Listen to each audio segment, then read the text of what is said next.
Շնորհակալություն, հարգելի նախագահություն,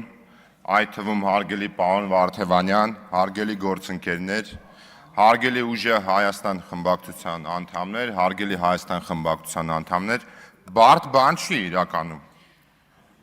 անկախ նրանից, թե ինչ վերաբերմունք ունենամ, էլի, թե քաղաքական առումով, թե անձնապես։ Ես միջև իմ ելույթը խոսացել եք, ասելիքը շատացել է, բայց մի երկու կոնկրետ նպատակով է դուս եկել։ Ես ամեն դեպքում Տիկին Գասպարյանի հետ համամիտ եմ, որ իմ վրա օրինակ բերեմ, որ ոչ մեկին չնեղացնեմ, մինչև 2018 թիվը, հա, որոշակի առումով դարել էինք անվճարունակ, ես դարել էինք ասելով նկատի ունեմ մեր ընտանիքը, բայց դե ինձ երկար ժամանակ պարոն Սիմիզյանն է ճանաչում, իսկ պարոն Սիմիզյան, մինչև 2008 թվականը անվճարունակ էր մեր ընտանիքը, ձեր կարծիքով, ձեր իմացածով, վճարունակ էր, չէ, բավականին նորմալ տենց, էլի, 2008-ից հետո ինչ բաներ սկսվեց փոխվել։ Մինչև 2008 թվականը ես էլ եմ աշխատել պետական համակարգում կարճ ժամանակ եւ սկսել եմ չաշխատել, որովհետեւ տեսել եմ համակարգային կոռուպցիա։ Եվ երբ որ հարց է հնչում մարդուն, իսկ ինչ է ըստ ձեզ համակարգային կոռուպցիա, ասում եմ լսել եմ, կային էլի, բայց չեմ կարա տենց ձևակերպեմ, էլի դա ինչ է իրանից ենթադրում։ Ես քանի օր անդադ ուզում եմ խոսամ, ես ուզում եմ Տիկին Արեգա Հովսեփյանին շնորհակալություն հայտնեմ առողջապահության հանձնաժողովի տեխնացուին քննարկելու ժամանակ ինքը շատ կարևոր անդրադարձ արեց դեղ շրջանառության ոլորտին։ Եվ բավականին տեղին շեշտադրումներ արեց, եւ դուք մեկ-մեկ համեմատություններ եք անում Վրաստանի հետ, ոլորտներ կա, որ չենք համարում, որ ճիշտ է, բայց ոլորտներ կա, որ համարում են, որ ճիշտ է, եւ մասնավորապես այո, դեղ շրջանառության ոլորտը շատ կարեւոր է համեմատել Հայաստանի եւ Վրաստանի դեղագործական շուկան։ Եվ ըստ այդմ Վրաստանում բնակչությունը 3.9 միլիոն է, Հայաստանում 3 միլիոն է։ Վրաստանի դեղագործական շուկան 680 միլիոն է, Հայաստանի դեղագործական շուկան պլյուս-մինուս 200 միլիոնի շրջանակում է։ ԱՀ-ն Վրաստանում 0% է, Հայաստանի Հանրապետությունում ընդհանրապես աշխարհում գրեթե միակ երկիրն է, որ մինչև 20% է հասնում դեղի ավելացված արժեքի հարկը։ Արդյոք դրանք խնդիրներ են, միանշանակ խնդիրներ են։ Իսկ ինչքան է Հայաստանի Հանրապետությունում դեղերի գրանցումը։ Դեղերի գրանցումը գրադացիաներ ունի, տարբեր անվանումներ են գրել, սենց, չգիտեմ, օրիգինալ, ջեներիկ, տենց 500,000 դրամից մինչև 2.5 միլիոն հազար դրամ, իսկ ինչքան է Վրաստանի Հանրապետությունում 500 լարի է, հիմա չեմ կարա դա դոլարով ասեմ իշկանա ստույգ, բայց հաստատ անգամ 500,000 դրամից է քիչ։ Սա ինչի համար եմ ասում։ Հիմա ինչ է իրենից ներկայացնում համակարգային կոռուպցիան։ Ես չեմ սիրում իհարկե ասել, որ ես բացատրում եմ, բայց տվյալ դեպքում պարտավոր եմ բացատրել պարոն Ֆարմանյանին, որ տասնյակ տարիներ աշխատում է պետական համակարգում եւ չի կարող ասի ինչ է համակարգային կոռուպցիան։ Համակարգային կոռուպցիան դա այն երևույթն է, երբ որ վերևից պարտադրված համակարգում ամբողջ շղթայում վերցնում են կաշառք։ Այդ կաշառքը կուտակվում է եւ ի վերջո գնում է դեպի վերև, դեպի ինչ-որ մի X տեղ։ Այսինքն տվյալ պարագայում ոլորտային ղեկավարի ձեռքը։ Ինչպես է աշխատում համակարգային կոռուպցիան, այսինքն նկատի ունեմ, կարա համակարգային կոռուպցիան աշխատի, որ օրինակ Վիլեն Գաբրիելյանը վատ ագահ մարդ է, փող է սիրում, գա դառնա մի հիմնարկի ղեկավար ու ասի այսօրվանից սկսած մենք պետք է այստեղ կաշառք վեկալենք ու դուք պետք է ինձ մուծվեք։ Կարա իհարկե, բայց մենակ մի դեպքում, երբ որ Հայաստանի Հանրապետությունում օրենսդրությունը, օրենքները լինեն լղոզված, մեկնաբանություն տեղ տվող ձևակերպումներով եւ այլն։ Չի կարա օրենքը հնարավորինս հստակ եւ պարզ գրված լինի, բայց Վիլենը լինելով վատ մարդ, ասի դուք օրենքին հակառակ պետք է սաղդ կաշառք վեկալեք, դա ասենք պարզ բան է, դրա համար ես միշտ ինձ անալիտիկ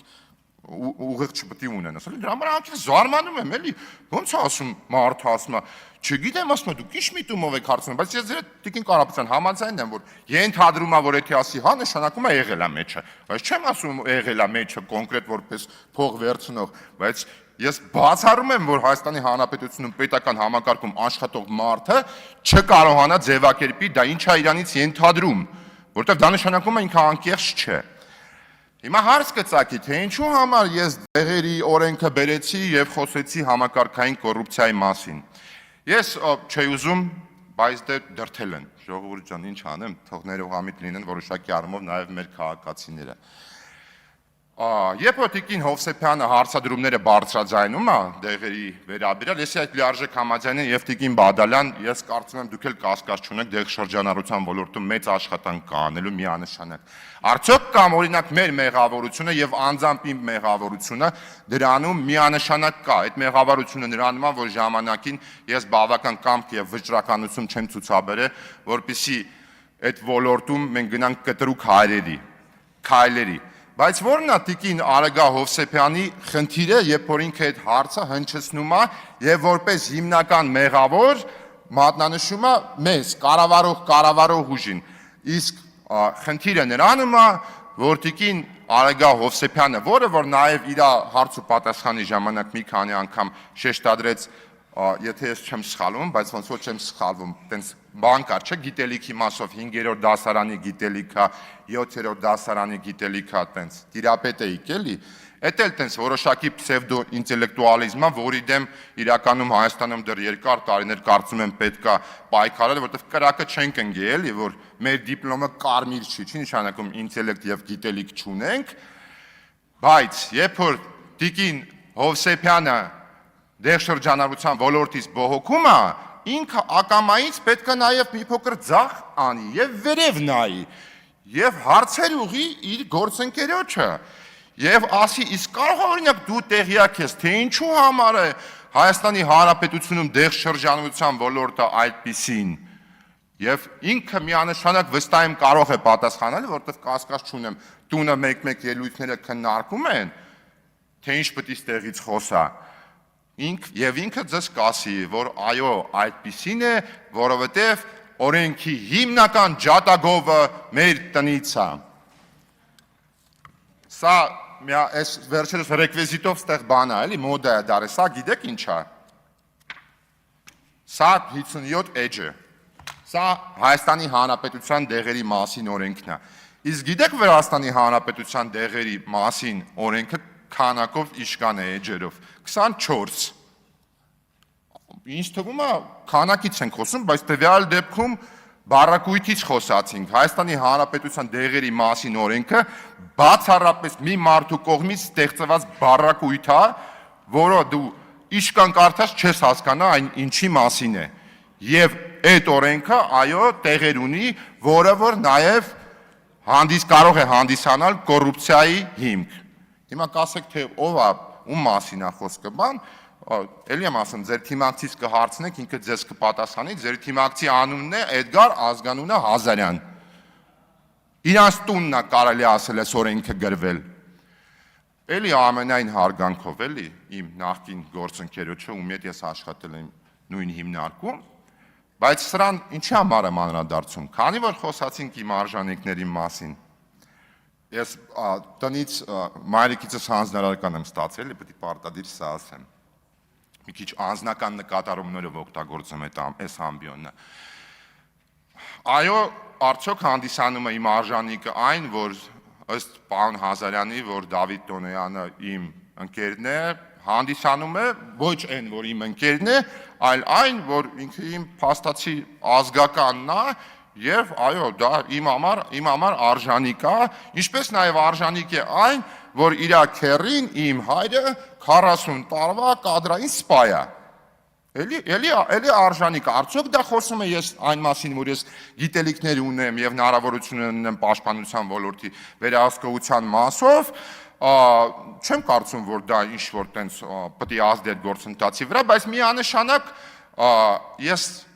ունեմ այդ ունակությունը տվյալ հանձնաժողովը ղեկավարելու, որտեղ ես գոնե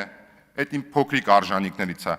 Պաշտպանությունը եւ անվտանգությունը իրարից կարողանում եմ տարբերակել եւ հասկանալ, որ դրանք տարբեր բաներ են։ Եվ քանի որ ավարտվում է, ես ամեն դեպքում էլի կրկնում եմ, էլի։ Եվ իրականում, պարոն Հազարյան, այդ այնս ճիշտ եք անում, ճիշտ դիրք եք բռնել, ես որ խոսում եմ, պետք է միշտ ձեր գլուխը կախ լինի։ Հարգելի գործընկերներ, թեմաները շատ են հետաքրքիր, առաջիկայում նաև կանրադառնամ մի հետաքրքիր թեմայի, որը կոչվում է երապատերազմի իշխանություն։ Շնորհակալություն։ Պարոն Գաբրելյան, բայց թույլ տվեք ասել, որ ձեր արտահայտությունը խոսելու եւ գլուխը կախի մասին անթույլատրելի է եւ ձեզ դրա համար նախազգուշացում ենք հայտարարում։